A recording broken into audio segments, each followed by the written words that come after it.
بسم اللہ الرحمن الرحیم۔ السلام علیکم ورحمۃ اللہ وبرکاتہ۔ اسلامی واقعے کے ساتھ آپ کی خدمت میں حاضر ہیں عبداللہ بن تامر کی آزمائش اور ان کی شہادت۔ امام نسائی، امام احمد، امام ترمذی رحمۃ اللہ علیہم اور امام مسلم نے بھی اپنی صحیح روایت میں صہیب رومی حضور اکرم صلی اللہ علیہ وسلم کا ارشاد نقل کیا ہے کہ کوئی بڑا جلیل القدر بادشاہ تھا۔ اس کے یہاں ایک کاہن یا ساحر جادوگر تھا جو اپنے فن میں کمال رکھتا تھا۔ اس کی سلطنت گویا اسی کے جادو کے بلبوتے پر قائم تھی۔ بادشاہ کے دشمنوں کو وہ اپنے جادو کے زور سے ہلاک کر دیتا۔ لڑنے جھگڑنے کی کوئی ضرورت نہیں پڑتی تھی۔ امرائے سلطنت اور ارکان دولت اگر بادشاہ سے ناراض ہوتے یا سرتابی کرتے تو یہ اپنے جادو سے ان کا رخ بادشاہ کی طرف موڑ دیتا۔ اس طرح سے وہ ہر کام جادو سے کرا لیا کرتا تھا۔ جب وہ جادوگر بوڑھا ہو گیا اور اس کو اپنی زندگی سے نا امیدی ہوئی تو اس نے بادشاہ سے عرض کیا کہ میں بوڑھا ہو گیا ہوں، میری عمر اخیر ہونے کو ہے، آپ کوئی ذہین اور سمجھدار لڑکا میرے سپرد کر دیں تاکہ میں اس کو اپنا علم سکھا دوں، تاکہ میرے بعد وہ لڑکا آپ کی امور سلطنت کو درست رکھے۔ چنانچہ بادشاہ نے ایک عاقل اور ہوشیار لڑکا اس کے حوالے کر دیا۔ وہ لڑکا اس جادوگر کے پاس صبح و شام حاضر ہونے لگا اور جادو کا فن سیکھنے لگا۔ راستے میں ایک راہب درویش سے ملاقات بھی ہو گئی۔ جو درویش تھا وہ اس لڑکے کو روزانہ نیک باتیں بتاتا۔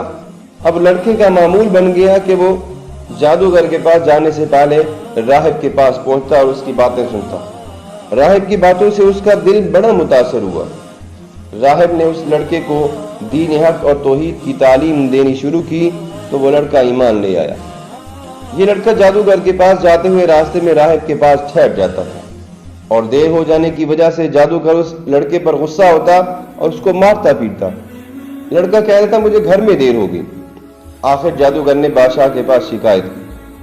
بادشاہ نے لڑکے کو تاکید کی کہ جادوگر کے پاس جلدی پہنچا کرو۔ اس کے درباریوں نے کہا کہ یہ لڑکا گھر سے تو بہت جلدی نکل جاتا، راستے میں دیر کر دیتا۔ تو بادشاہ اور جادوگروں نے یہ خیال کیا کہ کہیں کھیل میں لگ جاتا ہوگا، اس لیے دونوں نے لڑکے کو خوب تنبیہ کی، لیکن لڑکا درویش کے پاس جاتا رہا۔ ایک دن یہ لڑکا راہب کے پاس سے بادشاہ کی طرف واپس ہو رہا تھا کہ کیا دیکھتا ہے کہ کسی مہلک جانور نے لوگوں کا راستہ روک رکھا۔ لوگ ادھر ادھر روکے کھڑے ہیں۔ لڑکے نے دل میں خیال کیا کہ آج امتحان لیتا ہوں کہ راہب حق پر ہے جب وہ جادوگر حق پر ہے۔ یہ خیال کر کے اس نے ایک پتھر اٹھایا اور یہ کہہ کر اٹھایا کہ اے خدا، اگر اس راہب کا مذہب حق پر ہے تو اس پتھر سے اس جانور کو ہلاک فرما۔ اور وہ پتھر اس جانور کو مار دیا۔ اس پتھر کے لگتے ہی وہ جانور فوراً اس سے ہلاک ہو گیا۔ لوگوں نے یہ واقعہ دیکھا تو کہنے لگے کہ اس کو جادوگری میں بڑا کمال حاصل ہو گیا ہے۔ لڑکے کی ہر جگہ تعریف ہونے لگی اور اس کی خوب شہرت ہو گئی۔ آہستہ آہستہ یہ خبر راہب تک بھی پہنچ گئی۔ اس نے لڑکے کو تنہائی میں بلا کر کہا کہ بیٹا، تجھ کو اللہ تبارک و تعالیٰ نے بزرگی اور کمال سے نوازا ہے۔ میں جانتا ہوں کہ تیرا مرتبہ بہت بلند ہوگا اور تو کسی آزمائش میں مبتلا ہوگا، لیکن یاد رکھنا میں بہت کمزور اور بوڑھا ہوں، کسی کو میرا پتہ نہ دینا۔ لڑکے سے قول و قرار لے کر راہب مطمئن ہو گیا۔ ادھر راہب کی صحبت اور انجیل مقدس کی تلاوت اور اتباع کی برکت سے حق تعالیٰ نے اس لڑکے کو ولایت عظمیٰ سے نوازا، یہاں تک کہ کوڑھی، مادرزاد نابینا اور لا علاج مریض اس لڑکے کی دعا سے شفا یاب ہونے لگے۔ لڑکا خوب مشہور ہو گیا۔ اس شہرت کو سن کر اس بادشاہ کا نابینا مصاحب اس کے پاس آیا اور خوب تحفے نذرانے پیش کر کے عرض کیا کہ مجھ پر بھی توجہ فرمائیے اور میری آنکھیں بھی اچھی کر دیجیے۔ لڑکے نے کہا مجھے کوئی نذرانہ اور ہدیہ درکار نہیں اور شفا میرے ہاتھ میں نہیں ہے، اللہ تبارک و تعالیٰ شفا دینے والا ہے۔ اگر آپ اللہ وحدہ لا شریک پر ایمان لے آئیں اور شرک و بت پرستی سے توبہ کر لیں تو میں اللہ سے دعا کروں گا پروردگار عالم آپ کی بینائی واپس عطا فرما دیں گے۔ وہ اندھا اسی وقت مجلس میں مشرف ایمان ہو گیا اور لڑکے نے دعا کی اور اس کی آنکھیں روشن ہو گئی۔ معمول کے مطابق جب یہ شخص بادشاہ کی مجلس میں حاضر ہوا تو بادشاہ کو اس کی بینائی پر تعجب ہوا۔ اس سے معلوم کیا کہ میری مملکت کے تمام معالج تیری آنکھ کے علاج سے عاجز ہو گئے تھے، آخر تجھ کو شفا کیسے حاصل ہوئی؟ مصاحب نے کہا کہ میرے پروردگار نے اپنی قدرت سے مجھے بینائی عطا فرمائی ہے۔ بادشاہ نے کہا کہ میرے سوا تیرا کون پروردگار ہے؟ مصاحب نے کہا میرا، آپ کا اور اس ساری کائنات کا پروردگار وہ اللہ ہے جس نے ساری مخلوق کو پیدا کیا۔ بادشاہ غضبناک ہوا اور اس مصاحب کو سخت سزا دی اور پوچھا کہ یہ عقیدہ تجھ کو کس نے سکھایا؟ سختی سے گھبرا کر اس نے لڑکے کا نام بتا دیا۔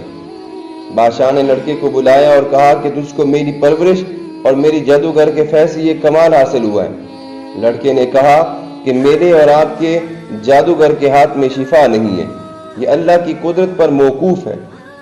بادشاہ سخت ناراض ہوا اور اس کو کڑی سزا دلوائی اور کہا کہ یہ لڑکا بہت غائب رہتا تھا، معلوم ہوتا ہے کہ یہ کسی جگہ جاتا تھا، وہاں اس کے خیالات بدل گئے۔ جادوگر نے بھی دربار میں حاضر ہو کر عرض کیا تھا کہ یہ لڑکا مدت سے غائب ہے، میرے پاس نہیں آیا۔ بادشاہ نے جب اس سے سختی سے پوچھا کہ یہ مدت سے کہاں رہا اور کس کے پاس آتا جاتا ہے، جب سختی حد سے بڑھ گئی تو لڑکے نے مجبور ہو کر گوشہ نشین راہب کا نام بتا دیا۔ بادشاہ نے راہب کو گرفتار کر کے حاضر دربار کیا اور اس سے کہا کہ اگر تو اپنے دین سے نہ پھرے گا تو تجھ کو آرے سے چیر دیا جائے گا۔ راہب نے کہا کہ میں ہرگز اپنے دین برحق سے نہیں پھروں گا اور جو مصیبت آئے گی اس پر صبر کروں گا۔ چنانچہ بادشاہ کے حکم سے اس راہب کو آرے سے چیر دیا گیا۔ پھر مصاحب کو بلا کر یہی کہا گیا۔ مصاحب نے بھی دین حق کے برحق کو چھوڑنے سے انکار کر دیا اور اس کو بھی آرے سے چیر کر شہید کر دیا گیا۔ پھر لڑکے کو بلا کر سمجھایا گیا کہ اگر تجھ کو زندگی محبوب ہے تو باز آ جا، ورنہ ان دونوں کا انجام تو دیکھ چکا ہے، تیرا حشر بھی یہی ہوگا۔ لڑکے نے بادشاہ کی بات ماننے سے انکار کر دیا تو بادشاہ نے چند آدمیوں کو حکم دیا کہ اس لڑکے کو پہاڑ کی چوٹی پر لے جاؤ اور اس کو خوب سمجھاؤ، اگر مان گیا تو اس کو بڑا مقام دوں گا اور اپنا مصاحب بنا لوں گا، اور اگر یہ باز نہ آئے تو پہاڑ کی چوٹی پر سے اس کو دھکیل دینا تاکہ اس کے عذاب پاس ہو جائیں۔ جب اس لڑکے کو پکڑ کر پہاڑ پر لے جایا گیا اور سمجھایا دھمکایا تو لڑکے نے اللہ تبارک و تعالیٰ سے اپنی حفاظت کی دعا کی۔ اسی وقت پہاڑ پر زلزلہ پیدا ہو گیا اور بادشاہ کے لوگ پہاڑ سے گر کر ہلاک ہو گئے۔ لڑکا بعافیت گھر واپس آ گیا۔ بادشاہ نے پوچھا کہ وہ لوگ کہاں چلے گئے جو تجھ کو لے گئے تھے؟ لڑکے نے جواب دیا کہ میرے پروردگار نے ان کے شر سے میری حفاظت کی اور ان کو ہلاک کر دیا۔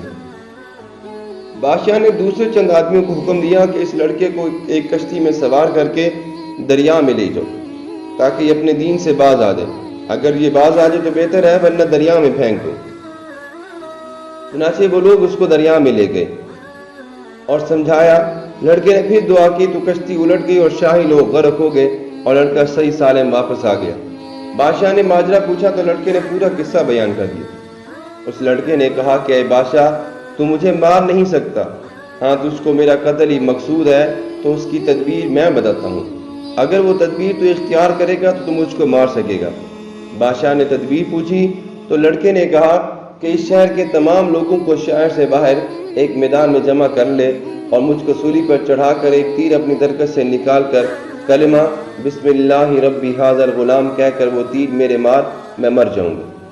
بادشاہ نے یہی سب کیا تو تیر اس لڑکے کی کن پٹی پہ لگا۔ اس لڑکے نے اپنے ہاتھ کن پٹی پر رکھ لیا اور یہ کہتا ہوا شہید ہو گیا کہ میں اپنے پروردگار کے نام پر شہید ہو کر کامیاب ہو گیا۔ اس واقعے کو دیکھنے کے بعد تمام لوگوں نے بآواز بلند کہا آمنا برب ھذا الغلام، آمنا برب ھذا الغلام، ہم اس لڑکے کے رب پر ایمان لائے، ہم اس لڑکے کے رب پر ایمان لائے۔ یہ سن کر بادشاہ کے درباریوں نے کہا آپ نے ان تینوں کو ہلاک کر دیا ہے جو آپ کے مذہب کے خلاف تھے، مگر اب تو سبھی لوگ آپ کے خلاف ہو گئے ہیں۔ یہ بات سن کر بادشاہ نہایت غضبناک ہوا اور شرمندگی سے چلا اٹھا اور خندقیں کھدوا کر اس میں آگ دہکانے کا حکم دے دیا۔ چنانچہ خندق میں آگ دہکائی گئی، اس کے کنارے پر ایان سلطنت کی کرسیاں لگا دی گئیں اور سب کو حاضر ہونے کا حکم دیا اور کارندوں سے کہا کہ سب سے معلوم کرو جو اپنے دین سے نہ پھرے اس کو آگ میں ڈال دو۔ چنانچہ شاہی فرمان کے مطابق ایمان والوں کو آگ میں ڈالنا شروع کیا گیا، یہاں تک کہ ایک ایسی عورت کو بھی لایا گیا جس کی گود میں بچہ تھا۔ عورت کو جب آگ میں ڈالنے لگے تو وہ ہچکچائی۔